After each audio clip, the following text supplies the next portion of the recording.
क्या क्या तर्क दे रहे थे कुछ मित्र। वाल्मीकि जी का उदाहरण दे रहे हैं भाई, मतलब कोई सेंस है इस बात में। जितना मुझे याद आ रहा है उस फिल्म में तीसरा पार्ट था, उसमें होली ग्रेल का उल्लेख मिलता है। ग्रैंड मास्टर उग्वे कितने बुद्धिमान, शांत चित्त, एकाग्र, तपस्वी की तरह उनको दिखाया है। वो सीन याद करिए जब दादा गुरु उग्वे और पो की ट्रेनिंग देखिए, उसका अपनी जिह्वा पर नियंत्रण नहीं था, तो उस बात को उन्होंने कैसे डाइवर्ट किया मास्टर शिफू ने उसकी शक्तियां जगाने के लिए। 90 मिनट में इतना कुछ दिखा दिया भाई, यही वो बच्चे ही देखते हैं। और कुछ मित्रों ने तो इस फिल्म को डिफेंड करने के लिए सेमंतक मणि का उदाहरण दिया कि भाई हमारे संस्कृति में भी मणि मणि आता है। अरे भाई, मतलब कर्ण के पास भी कवच कुंडल थे। ज़ोंबी रेड्डी के बारे में भी मैं बात करना चाहता हूँ। देखिए, ज़ोंबी रेड्डी में भगवान शिव जी के निर्माल्य से सारे ज़ोंबीज ठीक हो जाते हैं, ये प्रशांत वर्मा उन्होंने दिखाया है। परंतु जिनकी सभ्यता साइंटिफिक रही ही नहीं है, जो हमेशा साइंस के विरुद्ध ही रहे हैं, उन्होंने नैरेटिव पर कंट्रोल करके अपने आप को साइंटिफिक सिद्ध किया, झूठी कहानियां गढ़ के। और हम जिन्होंने पूरे विश्व को गणित और खगोल शास्त्र के सभी मूलभूत सिद्धांत दिए, योग दिया, आयुर्वेद दिया, वेदांत दर्शन दिया, कुंडलिनी योग दिया, पतंजलि योग दिया, हम क्या कर रहे हैं? हम और उल्टा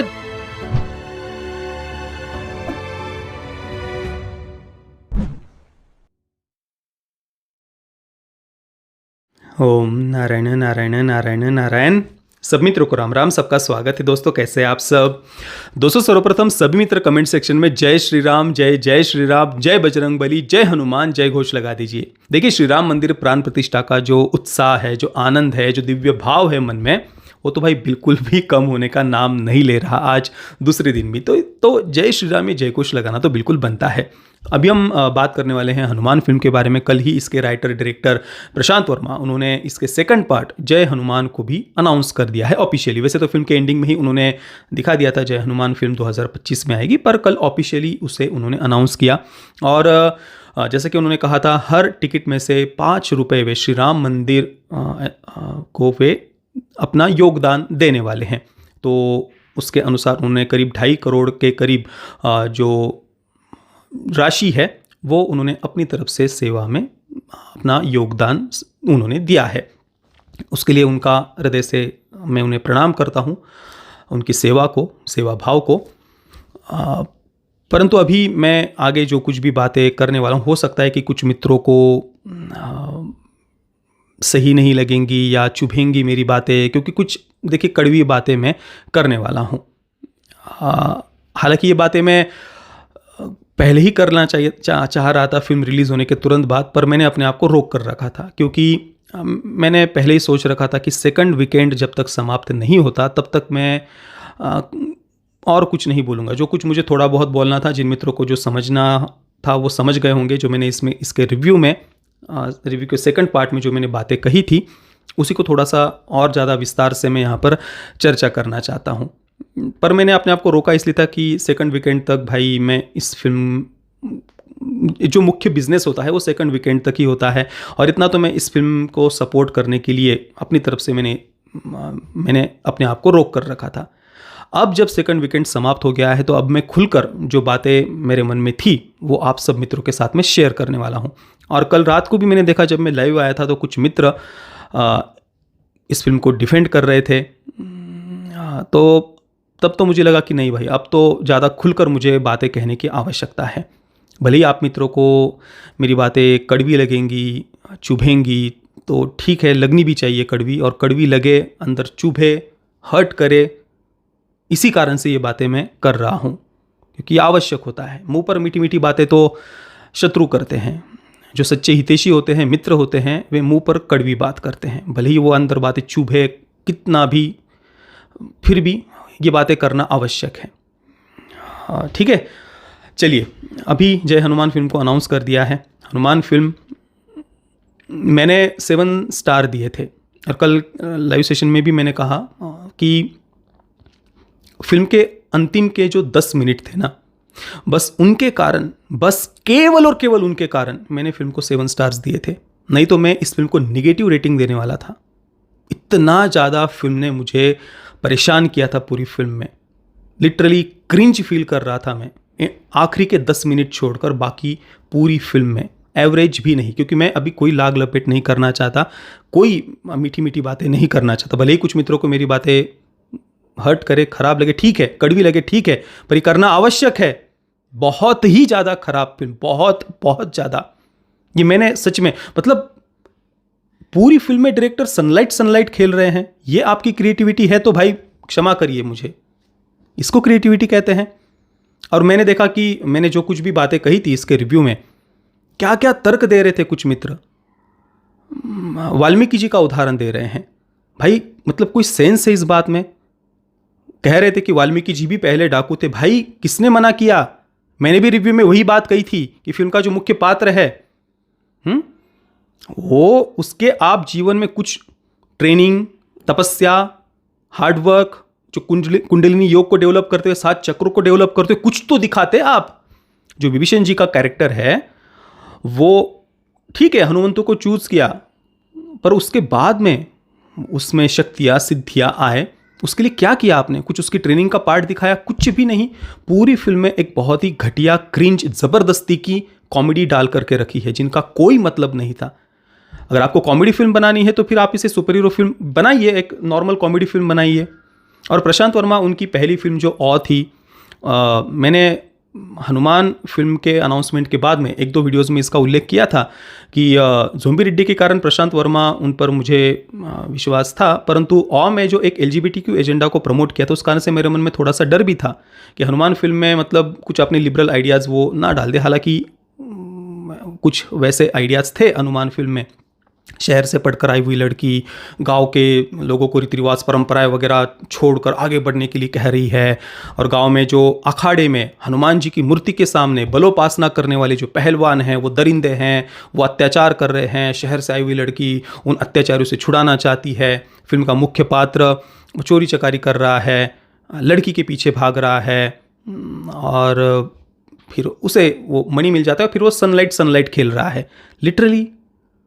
और हनुमान जी के रक्त से और वो मणि में है और फिर उससे शक्तियाँ मिल रही है। ये सनातन संस्कृति के सिद्धांतों के एग्जैक्टली अपोजिट है, थोड़ा सा नहीं 100% विरुद्ध है हमारे संस्कृति के सिद्धांतों के। रक्त से या चमत्कार से शक्तियाँ मिलना, ये तो जितना मैंने पढ़ा है ये तो अब्राहमिक रिलीजन्स का कंसेप्ट है। जैसे कि क्रिश्चियनिटी में होली ग्रेल का कंसेप्ट आता है, और होली ग्रेल के बारे में तो आपने बहुत सारी फिल्मों में हॉलीवुड की उल्लेख सुना ही होगा। उदाहरण अगर देना हो तो इंडियाना जोन्स का readers of the lost arc, जितना मुझे याद आ रहा है, उस फिल्म में 3रा पार्ट था, उसमें होली ग्रेल का उल्लेख मिलता है। मतलब यीशु के लहू का प्याला उसे कहा जाता है हिंदी में, होली ग्रेल को। तो उसकी खोज में इंडियाना जोन्स निकला हुआ है, और उस प्याले को पीने से मनुष्य चिरंजीवी हो जाता है या अमर हो जाता है, उसमें शक्तियाँ, दिव्य शक्तियाँ वगैरह आती है। इस प्रकार का कंसेप्ट है होली ग्रेल का, और वो दिखाया भी उन्होंने उस 3रे पार्ट में इंडियाना जोन्स के, कि एंडिंग में वो होली ग्रेल एक गुप्त ऐसी गुफा में उन्हें मिलता है, और वो होली ग्रेल एक एंशियंट नाइट के पास में होता है, एक प्राचीन योद्धा उसके पास में हुआ है। उसने वो 2000 वर्ष पहले उस प्याले को पिया था, इस कारण से अभी भी वो जीवित है और उसमें दिव्य शक्तियाँ वगैरह है। ऐसा वो कंसेप्ट उन्होंने इंडियाना जोन्स में दिखाया था। हमारी सभ्यता, हमारी संस्कृति चमत्कार से शक्तियाँ मिलती है ऐसा ये हमारी सभ्यता नहीं सिखाती। हमारी संस्कृति में अगर आपको रिद्धियाँ, सिद्धियाँ, शक्तियाँ, जो कि भौतिक चीज़ें हैं, हमारी संस्कृति में रिद्धियाँ, सिद्धियाँ, शक्तियाँ, इन्हें भी कोई सर्वोच्च नहीं कहा। सर्वोच्च आत्मज्ञान को कहा है, अद्वैत वेदांत के दर्शन को कहा है। परंतु भौतिक जगत में भी अगर आपको रिद्धियाँ, सिद्धियाँ, शक्तियाँ चाहिए तो तपस्या के मार्ग से ही आप प्राप्त कर सकते हैं। हमारी सभ्यता तो सिखाती है कि भगवान आपके मित्र हो, सखा हो, रथ के सारथी हो, फिर भी चमत्कार से आपके दुख नहीं मिटेंगे, शक्तियाँ नहीं मिलेंगी। अर्जुन भी भगवान श्री कृष्ण उन्हें अपने गुरु रूप में जब स्वीकार करते हैं, तब जब भगवान श्री कृष्ण अर्जुन को ज्ञान देते हैं, तब अर्जुन कहते हैं कि नष्टो मोह स्मृति लब्ध्वा, मेरा मोह नष्ट होकर मुझे अपने आत्मस्वरूप की स्मृति हो गई है। तो वो आत्मज्ञान भगवान अर्जुन को देते, तब उस अर्जुन का जो मोह है, शोक है, वो नष्ट होता है। तो ये हमारी सभ्यता है जहाँ पर ज्ञान को सर्वोच्च कहा है। रिद्धियाँ, सिद्धियाँ, शक्तियाँ भी प्राप्त करनी हो तो तपस्या के मार्ग से ही प्राप्त होती है, ये बताया गया है। और वाल्मीकि जी का उदाहरण कुछ मित्र दे रहे थे। भाई मतलब कोई सेंस है? इतना मूर्खतापूर्ण आर्ग्यूमेंट। अब मूर्ख शब्द उपयोग किया तो कुछ मित्रों को बुरा लग जाता है, पर लगने दीजिए बुरा, ये मूर्खतापूर्ण ही आर्ग्यूमेंट है। वाल्मीकि जी को शक्तियाँ तपस्या से मिली थी। वालिया डाकू, उन्हें जब पता चला कि भाई पाप में कोई भागी नहीं होता, उसका फल हमें ही भुगतना पड़ता है, परिवार, बच्चे, बीवी, कोई साथ नहीं आएगा। जब ये वैराग्य की भावना जगी और उसके बाद में नारद जी का दिया हुआ मंत्र जब उन्होंने उस वैराग्य की भावना के साथ में उसका जाप किया, तपस्या की, तब वे त्रिकालदर्शी हुए भगवान वाल्मीकि जी। और आप क्या इस फिल्म को डिफेंड करने के लिए वाल्मीकि जी का उदाहरण दे रहे हैं? क्या यहां पर विभीषण जी का जो कैरेक्टर दिखाया है वो हनुमंतु को चूज करने के बाद में उससे हार्ड ट्रेनिंग, तपस्या, साधना, 7 चक्रों को जागृत करना, कुंडलिनी योग, ये पूरा ट्रेनिंग का पार्ट नहीं दिखा सकते थे? घटिया जबरदस्ती की क्रिंज कॉमेडी डालने की अपेक्षा 3.25 घंटे की फिल्म बने। और आपने क्या दिखाया 3.25 घंटे की फिल्म में? क्या दिखाया? एक उदाहरण देता हूं कुंग फू पांडा फिल्म का। देने के लिए तो बहुत सारी फिल्मों के उदाहरण दे सकता हूं, मैंने दिए भी थे हमारे रिव्यू में। जापानीज एनिमे के मैंने कुछ रिव्यू दिए थे, अवतार द लास्ट एयरबेंडर का हम उदाहरण दे सकते, बहुत सारे हैं। कुंग फू पांडा का मैं यहां पर स्पेसिफिक उदाहरण देना चाहता हूं। केवल 90 मिनट की फिल्म है, केवल 1.5 घंटे की फिल्म। आप डायरेक्टर की मेहनत देखिए, 1.5 घंटे में कितने कैरेक्टर्स को डेवलप किया है। पो का कैरेक्टर, हाँ, जो मोटा है, एक ड्रैगन वॉरियर बनने जैसे कोई गुण उसमें नहीं है, बराबर ना? हनुमंतु भी चोर है, वो लड़की के पीछे भाग रहा है, कोई संयम नहीं है जीवन में, ठीक है, उसको आपने चूज कर लिया। पो का कैरेक्टर ड्रैगन वॉरियर बनने के कोई गुण उसमें नहीं है, पर वो कुछ दैवी योग से वो चूज कर लिया जाता है। उसके बाद में जो ग्रैंड मास्टर उगवे हैं, जो दादा गुरु हैं उनके, जो एक कछुए का कैरेक्टर है, बहुत ही बुद्धिमान एक संत की तरह, दादा गुरु की तरह उनको दिखाया है। ग्रैंड मास्टर उगवे को ग्रैंड मास्टर उगवे कहते हैं कि ये पो ही होगा ड्रैगन वॉरियर। उसके बाद में जो मास्टर शिफू है, गुरु उगवे का शिष्य, वो विरोध करता है अपने, विरोध मतलब वो विनम्रता से कहता है, गुरु जी नहीं, ये सही नहीं है। वो गुरु का आदर करते हुए ही शिफू वो बात कहता है। शिफू के भी 5 शिष्य है। कौन कौन? फ्यूरियस 5। उसमें से अगर मैं आपको नाम बताऊं तो सबसे मुख्य तो टाइग्रेस है, टाइग्रेस के बाद में मेंटिस है, वाइपर है, क्रेन है, मंकी है। ये 5 फ्यूरियस 5 है। वो फ्यूरियस 5 भी अपने गुरु शिफू की आज्ञा में उन्होंने हार्ड ट्रेनिंग की ली हुई है। उन 5 फ्यूरियस 5 की अपनी अपनी पर्सनैलिटी है, व्यक्तिमत्व है, अपनी अपनी शक्तियां है। हर एक का अलग उन्होंने पर्सनैलिटी डेवलप की है, कैरेक्टर डेवलप किया है। मास्टर शिफू का अपना व्यक्तिमत्व है। ग्रैंड मास्टर उगवे कितने बुद्धिमान, शांत चित्त, एकाग्र, तपस्वी की तरह उनको दिखाया है। वो सीन याद करिए जब दादा गुरु उगवे अपने शिष्य शिफू के सामने वे अनंत में विलीन हो जाते हैं। हाँ, उस अनंत में विलीन होने वाला उस सीन याद करिए, कितना इमोशनल सीन था। अपने शिष्य शिफू को वो क्या संदेश देते हैं। और पो की ट्रेनिंग देखिए, उसका अपनी जिह्वा पर नियंत्रण नहीं था, तो उस बात को उन्होंने कैसे डाइवर्ट किया मास्टर शिफू ने उसकी शक्तियां जगाने के लिए। ये पहले पार्ट की मैं बात कर रहा हूँ कुंग फू पांडा के। और फिर एंडिंग में कैसे वो उसकी दिव्य शक्ति जगती है, वो एकदम पावरफुल पंच जो भी है वो एकाग्रता से कैसे अपनी शक्तियां को एकत्रित करके वो जगाता है।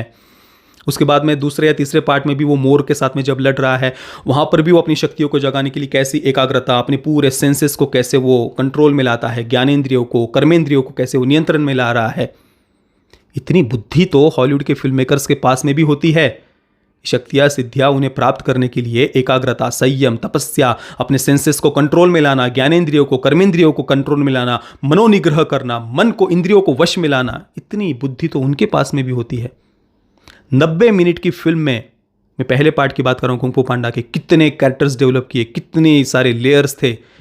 इसको कहते हैं डायरेक्टर की मेहनत। यहां पर 3.25 घंटे की फिल्म में क्रिंज कॉमेडी दिखाना छोड़कर आपने क्या किया? और अगर डायरेक्टर ये सोच रहे कि एंडिंग में हमने बस हनुमान जी को वीएफएक्स से दिखा दिया और बस हिंदुओं की भावनाओं को हम बस अभी मैं एक्सप्लॉइट शब्द उपयोग नहीं करना चाहता यहां पर बस हम भावुक कर लेंगे लोगों को हनुमान जी को केवल दिखाकर, तो भाई ऐसे भगतड़े तो हमें नहीं बनना है। बाकी पूरी फिल्म में क्या था? और बाकी आपके जो भी शहर से पटकर आई हुई लड़की और वो बलोपासना जो हनुमान जी की मूर्ति के सामने कर रहे हैं, उनको ही विलन दिखा दिया। और उनके वो पुराने रीति रिवाज और परंपराओं को बदलने की बात वो शहर से आई हुई लड़की कर रही है, उसके पीछे ये हीरो भाग रहा है। और बाद में सनलाइट आप खेल रहे हैं, ये क्रिएटिविटी है? भाई मुझे सच में पूरी फिल्म देखते हुए इतना अंदर से बुरा फील हो रहा था, इतना बुरा फील हो रहा था कि मैं शब्दों में बता नहीं सकता। बहुत ही ज़्यादा खराब फील हो रहा था। और मैं कोई लाग लपेट के साथ में यहाँ पर बात नहीं करना चाहता।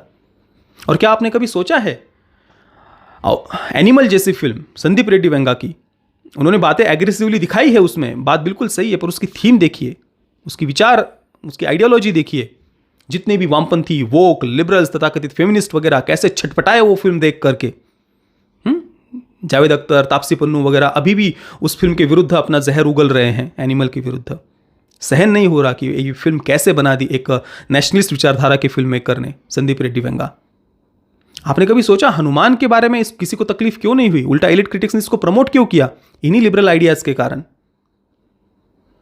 अगर ये सनातन संस्कृति के सिद्धांतों पर बनती सही तरीके से, तब क्या मतलब, तब इसके सपोर्ट में कोई खड़ा, उल्टा इसका विरोध अवश्य करने के लिए सामने आ जाते। और आप सोचिए दोस्तों, कुछ मित्रों ने यह तर्क दिए कि जेन ज़ी के लिए ऐसी फिल्म बने। जेन ज़ी मतलब, भाई अब तो मैं इतना गंदा शब्द उपयोग करना चाहता हूं जिन्होंने ये तर्क दिए हैं। जेन ज़ी के लिए मतलब आप क्या मूर्ख समझते हैं नई जनरेशन को?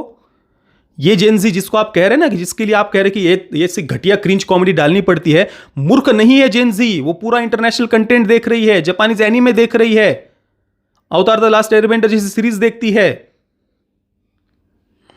और भी बहुत सारा कंटेंट, इंटरनेशनल कंटेंट वो कंज्यूम करते हैं। कुंग-फू पांडा का मैंने उदाहरण दिया, ये बच्चों के लिए बनाई गई फिल्म थी, पर कितना अच्छा संदेश दिया है। देखिए, दादा गुरु, उनके शिष्य शिफू, फिर उनके 5 शिष्य, फिर ये पो का कैरेक्टर, वो कैसे अपनी ट्रेनिंग का पार्ट कर रहा है। 90 मिनट में इतना कुछ दिखा दिया भाई, यही वो बच्चे ही देखते हैं। आप ऐसा कंटेंट बनाकर बच्चों को क्या क्या नहीं सिखा सकते थे? कुंडलिनी योग, पतंजलि योग, अष्टांग योग, 7 चक्रों को जागृत करना, तपस्या, एकाग्रता, मनोनिग्रह, ब्रह्मचर्य, कितनी सारी बातें बता सकते थे। विभीषण जी का कैरेक्टर उनको एक प्रकार से दादा गुरु की तरह दिखाते हुए किसी ब्रह्मनिष्ठ संत के पास में वो लेकर के जाते हनुमंतु को, जैसे कि उगवे उनका कैरेक्टर है ना, वो शिफू को कहते हैं, वैसे विभीषण जी किसी संत के पास में लेकर के जाते हनुमंतु को और उनसे ट्रेनिंग करते हुए दिखाए थे। कितना बढ़िया बनता और कितना बढ़िया संदेश बच्चों को दिया जाता। मैं सीरियसली, मैं इस फिल्म के रिलीज होने से पहले मैंने सोचा था कि मैं अपनी बेटी को लेकर के जाऊँ। मैं नहीं लेकर के गया इस फिल्म को दिखाने के लिए। और क्यों लेकर के जाना, मतलब क्या सिखाए बेटी को वही फिल्म दिखा करके कि एक छपरी जो चोरी कर रहा है, लड़की के पीछे भाग रहा है और उसको फिर कुछ वो सनलाइट खेल रहा है फिर पूरी फिल्म में। ये आप दिखाना चाहते हैं, बच्चों को सिखाना चाहते हैं क्या? आपने क्या पॉजिटिव मैसेज दिया? बस एंडिंग में हनुमान जी को दिखाना, बस ये क्रिएटिविटी थी। और कुछ मित्रों ने तो इस फिल्म को डिफेंड करने के लिए सेमंतक मणि का उदाहरण दिया कि भाई हमारे संस्कृति में भी मणि मणि आता है। अरे भाई, मतलब इतना तो नीचे मत गिरो यार। हमारी सभ्यता संस्कृति में तपस्या, एकाग्रता, पुरुषार्थ, उद्यम, साहस, मनोनिग्रह, इंद्रियों को कंट्रोल में लाना, मन को संयमित करना, मन पर विजय प्राप्त करना, एकाग्रता, इनका महत्व आता है। और इन सब बातों को आप डिनाय करने के लिए सेमंतक मणि का उदाहरण दे रहे हैं। क्या सेमंतक मणि की कथा श्रीमद् भागवत पुराण में इसके लिए आती है कि मणियों से शक्तियां प्राप्त करो? जाम्बुवन जी के जीवन में कोई एकाग्रता नहीं थी, तपस्या नहीं थी। भगवान श्री कृष्ण, उन्होंने अपने जीवन में, उनके जीवन में कैसे उन्होंने अपने जीवन के माध्यम से गुरु सेवा का महत्व बताया, एकांतवास का महत्व बताया। घोरंगिरा ऋषि के आश्रम में 13 वर्षों तक भगवान श्री कृष्ण उन्होंने तपस्या की। उसके बाद में श्रीमद् भगवत गीता रूपी अमृत विश्व को उन्होंने दिया। तो एकाग्रता का, तपस्या का, एकांतवास का महत्व ईश्वर स्वयं अपने जीवन से हमें देते हैं। गुरु सांदीपनी के आश्रम में उन्होंने कितनी कठोर गुरु सेवा की। आप सेमंतक मणि का उदाहरण दे रहे हैं। मैं कर्ण के पास भी कवच कुंडल थे, तो क्या कर्ण ने कोई तपस्या, कोई गुरु आश्रम में कोई साधना, ट्रेनिंग नहीं ली? कर्ण का पात्र तो नेगेटिव था, पर मैं बता रहा हूं, उदाहरण दे रहा हूं, उसके पास भी कवच कुंडल थे ना। तो क्या उसने कोई तपस्या नहीं की? गुरु आश्रम में जाकर के ट्रेनिंग नहीं ली? और देखिए दोस्तों, अभी अगर हमने ये चर्चा नहीं की ना, तो भारतीय फिल्म इंडस्ट्री कभी भी इंटरनेशनल लेवल तक नहीं जा पाएगी। कभी भी हम वो कुंग-फू पांडा जैसा या जापानीज एनीमे जैसा या अवतार द लास्ट एयरबेंडर जैसा या जो भी है, मैं ज़्यादा, जो आप मित्रों ने तो उल्टा मुझसे ज़्यादा देखे हुए हैं एनीमेज वगैरह, वैसा कंटेंट हम कभी नहीं बना पाएंगे। क्योंकि अभी अगर ऐसे बहुत ही घटिया ऐसी कंटेंट को जिसमें कोई क्रिएटिविटी नहीं है, क्रिंज कॉमेडी डाल करके रखी है, ये आप इंटरनेशनल लेवल तक लेकर के जाना चाहते हैं या इससे लोग आपका कंटेंट देखेंगे? मुझे तो बिल्कुल नहीं लगता भाई। 2.25 घंटे में आप क्या दिखा रहे हैं दर्शकों को? लोग समझदार है, अच्छा कंटेंट दीजिए। आप कितना कुछ दिखा सकते थे, कितना कुछ आप एक्सप्लोर कर सकते थे। और जाते जाते ज़ोंबी रेड्डी के बारे में भी मैं बात करना चाहता हूं। देखिए, ज़ोंबी रेड्डी में भगवान शिव जी के निर्माल्य से सारे ज़ोंबीज ठीक हो जाते हैं, ये प्रशांत वर्मा उन्होंने दिखाया है। बहुत बढ़िया है, परंतु इससे भी ज़्यादा बढ़िया क्या होता पता है?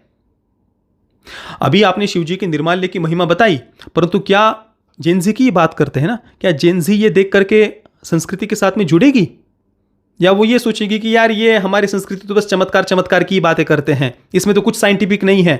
दूसरी तरफ वो हॉलीवुड के वेस्टर्न लोग देखो, उन्होंने कितने इन्वेंशंस किए हुए हैं, आर्किमिडीज के बारे में वो क्या दिखाएंगे वगैरह वगैरह, जो कुछ भी है आप समझ जाइए। आर्किमिडीज का मैंने उदाहरण इसलिए दिया, अभी इंडियाना जोन्स पिछले वर्ष जो आई थी एडवेंचर फिल्म, उसमें वो आर्किमिडीज की डायल खोजने के लिए जा रहे हैं, ग्रीक महान गणितज्ञ, उसके बारे में कैसे उन्होंने एक एडवेंचरस जर्नी के माध्यम से दिखाया। देखिए, क्या ऐसा ज़ोंबी रेड्डी में नहीं दिखा सकते थे कि ज़ोंबी अपोक्लिप्स आया हुआ है और फिल्म का जो लीड कैरेक्टर है वो सुश्रुत जी के द्वारा लिखा हुआ कोई ग्रंथ या च्यवन ऋषि के द्वारा लिखा हुआ या पतंजलि योग के ऊपर आधारित कोई प्राचीन ग्रंथ जो भी है, वो उसको खोजने के लिए कुछ एडवेंचर्स से भरी हुई जर्नी पर निकला हुआ है। आप नई जनरेशन के सामने कितना कुछ दिखा सकते थे कि हमारे भारत का ज्ञान कितना अथाह है, कैसे कैसे ग्रंथ है, आयुर्वेद में कितना अथाह ज्ञान भरा हुआ है, हम विश्व को कितना कुछ दे सकते हैं, और फिर उस ग्रंथ से कोई विधि से वो ज़ोंबी अपोक्लिप्स को काउंटर करने की कुछ खोजते, कुछ दवा या जो भी है उस वैक्सीन को काउंटर करने के लिए दिखा सकते थे ना। तो ये होता है नई जनरेशन को, जेनजी को अगर आपको सच में जोड़ना है तो आपको साइंटिफिक वे में ही, और जो है हमारी सभ्यता, जिनकी सभ्यता साइंटिफिक नहीं है, ज़्यादातर चमत्कार ही है, उन्होंने ही पूरा नैरेटिव पर कंट्रोल करके अपने आप को कैसे साइंटिफिक सिद्ध किया है, देखिए। जबकि वेस्ट में आप देख लीजिए, पृथ्वी गोल नहीं है, चपटी है, और बाकी गैलीलियो कोपरनिकस उनके साथ में क्या हुआ वगैरह वगैरह, बहुत सब मैं बातें नहीं करना चाहूँगा। परंतु जिनकी सभ्यता साइंटिफिक रही ही नहीं है, जो हमेशा साइंस के विरुद्ध ही रहे हैं, उन्होंने नैरेटिव पर कंट्रोल करके अपने आप को साइंटिफिक सिद्ध किया, झूठी कहानियां गढ़ के। और हम जिन्होंने पूरे विश्व को गणित और खगोल शास्त्र के सभी मूलभूत सिद्धांत दिए, योग दिया, आयुर्वेद दिया, वेदांत दर्शन दिया, कुंडलिनी योग दिया, पतंजलि योग दिया, हम क्या कर रहे हैं? हम और उल्टा नई जनरेशन को दूर लेकर के जा रहे हैं, चमत्कार दिखा करके। क्यों नहीं दिखा सकते नई जनरेशन को जोड़ने के लिए कुछ साइंटिफिक बातें जो है हमारी सभ्यता में? पर नहीं, और ऊपर से डिफेंड करेंगे ऐसी फिल्म को, ये कह करके कि नहीं जेन जी के लिए ये बना। जेन जी ऐसी फिल्मों से जुड़ती है क्या? हनुमान जी के ऊपर सुपर हीरो फिल्म बना रहे हैं, अगर आपको ये सोचेगी कि इसने कलेक्शन, भाई ये इस थीम पर फिल्म आराम से 500 से 1000 करोड़ तक का कलेक्शन कर सकती है अगर सही से फिल्म बनाते। अभी तो दूसरा कोई ऑप्शन, ठीक है, आप इस कलेक्शन से खुश होकर के यही बनाते रहना चाहते हैं तो बनाइए, कोई दिक्कत की बात नहीं है, परंतु जो गलत है उस पर चर्चा करनी होगी, नहीं तो ये कभी बदलाव हम देखेंगे ही नहीं ना। तेलुगु फिल्म इंडस्ट्री से अपेक्षा है, इसी कारण से मैं बात कर रहा हूँ। बॉलीवुड से तो अपेक्षा ही नहीं है कि वो हमारे कुछ कुंडलिनी योग, पतंजलि योग, अष्टांग योग या सब 7 चक्रों को जागृत करना, साधना, तपस्या, एकाग्रता, मनोनिग्रह, ये तो हम उनसे एक्सपेक्ट ही नहीं कर सकते। बॉलीवुड को वो सोच ही नहीं है, ट्रेडिशनल पॉइंट ऑफ व्यू ही नहीं है बॉलीवुड के पास में। तेलुगु फिल्म इंडस्ट्री से हम ये अपेक्षा करते हैं, इसी कारण से मैं बात कर रहा हूँ। और ज़्यादा कठोरता से मैंने जानबूझकर बात की, क्योंकि अगर कठोरता से बात नहीं करता ना तो बातें चुभती नहीं, और जब तक बात चुभती नहीं है तब तक समझ में नहीं आती। चलिए, डायरेक्टर प्रशांत वर्मा जी, मैं ये नहीं कह रहा कि आपकी राष्ट्रवादी विचारधारा से नहीं है, बिल्कुल नहीं, आप तो होंगे ही राष्ट्रवादी विचारधारा से मैं वो बात कर ही नहीं रहा, परंतु जो बातें मैंने कही वो समझना बहुत ज़्यादा आवश्यक है, नहीं तो भाई हम तो और उल्टा पीछे पीछे जा रहे हैं, आगे तो नहीं जा रहे हैं। जय श्री राम, वंदे मातरम।